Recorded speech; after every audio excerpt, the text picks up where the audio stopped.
Assalamualaikum warahmatullahi wabarakatuh.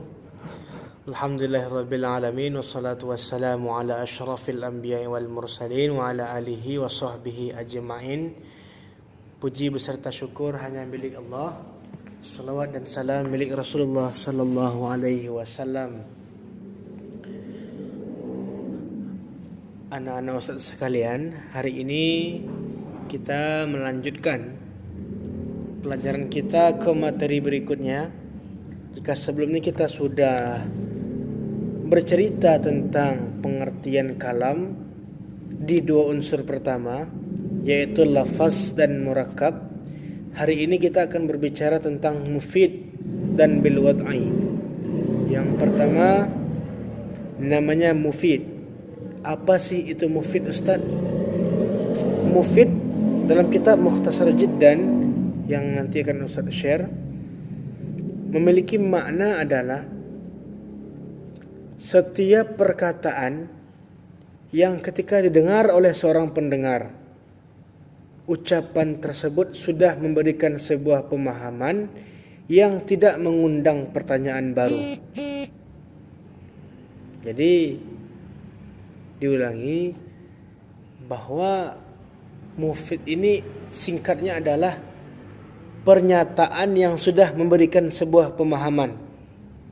Ketika ada orang mengatakan si Zaid telah meninggal, tentu sudah paham kita sebuah konteks, sebuah pernyataan yang bisa kita pahami dengan baik. Namun ketika orang mengatakan kalau si Zaid pergi, kan masih gantung ini, maka ini belum dikatakan mufid karena belum memberikan sebuah pemahaman. Pernyataannya belum mengandung sebuah faham yang memberikan informasi konkret kepada pendengar. Itu mufid ya, pernyataan yang memberikan sebuah pemahaman. Kemudian yang kedua bil wad'i. Bil wad'i punya dua makna. Yang pertama maknanya adalah menggunakan bahasa Arab. Sebuah kalam yang tidak berbahasa Arab bukan disebut dengan kalam. Ketika adik mengatakan ibu guru masuk ke dalam kelas, itu bukan kalam. Apa alasannya? Karena tidak berbahasa Arab. Maka kata qama Zaidun dianggap kalam. Yang pertama karena dia sudah lafaz, yang kedua karena sudah murakkab, yang ketiga sudah mufid, yang keempat sudah menggunakan bahasa Arab. Maka dia disebut dengan bil wad'i. Jadi pengertian bil wad'i yang pertama adalah menggunakan bahasa Arab. Yang kedua, bil wad'i artinya adalah diucapkan dengan sengaja tanpa adanya dengan adanya kesadaran. Maka ketika kita mengatakan si Zaid telah pergi, maka itu adalah kalam jika diucapkan dengan sengaja oleh orang yang sadar. Kalau misalnya ada adik-adik ustaz yang sedang tidur, ketika tidur dia berkata qama Zaidun, si Zaid telah berdiri katanya, maka ini tidak disebut dengan kalam meskipun dia sudah lafaz, sudah murakkab, sudah mufid, tapi tidak diucapkan dengan dalam keadaan sadar, tidak sengaja, maka ini tidak disebut dengan kalam. Alasannya adalah karena tidak diucapkan dalam keadaan sadar dan tidak disengaja. Nah, jadi sudah 4 ya. Sudah ada lafaz, murakkab, dan hari ini mufid dan bil wad'i. Nah, sudah 4. Kemudian kita beralih ke pembagian kalam. Ketika orang bertanya ada berapa jenis kalam, maka jawabannya sampai kapanpun tidak akan pernah lepas dari 3. Yang pertama isim, yang kedua fi'il, yang ketiga huruf. Yang pertama isim. Isim pahamnya adalah setiap kata yang memberikan sebuah makna namun tidak menunjukkan keterangan waktu. Itu isim.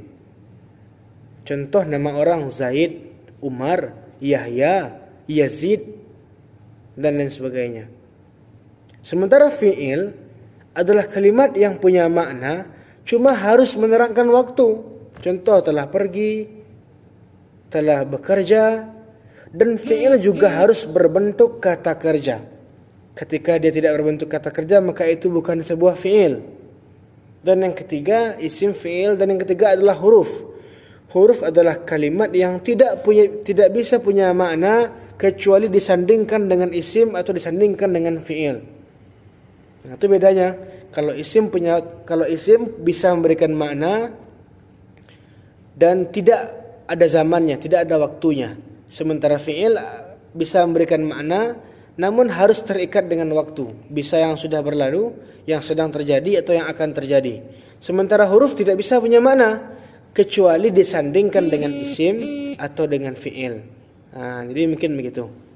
Nah, nanti untuk tanda-tandanya kita bahas setelah ini. Nah, itu dulu paham singkatnya. Sekarang silakan buat di buku tulis adik-adik masing-masing tentang contoh mufid. Bukan contoh. Silakan buat pemahaman adik-adik tentang apa itu mufid yang saya sampaikan tadi. Yang kedua, silakan jelaskan apa pemahaman bil wad'i menurut adik-adik yang adik-adik fahami. Kemudian berikan satu contoh isim, satu contoh fi'il, dan satu contoh huruf, dan dibuat di buku tulis masing-masing, dikirimkan ke dalam WA pribadi Ustaz. Nah ya, mungkin itu sedikit kajian kita pada hari ini. Semoga bermanfaat. Jika ada yang tidak paham, silakan ditanyakan. Terima kasih. Assalamualaikum warahmatullahi wabarakatuh.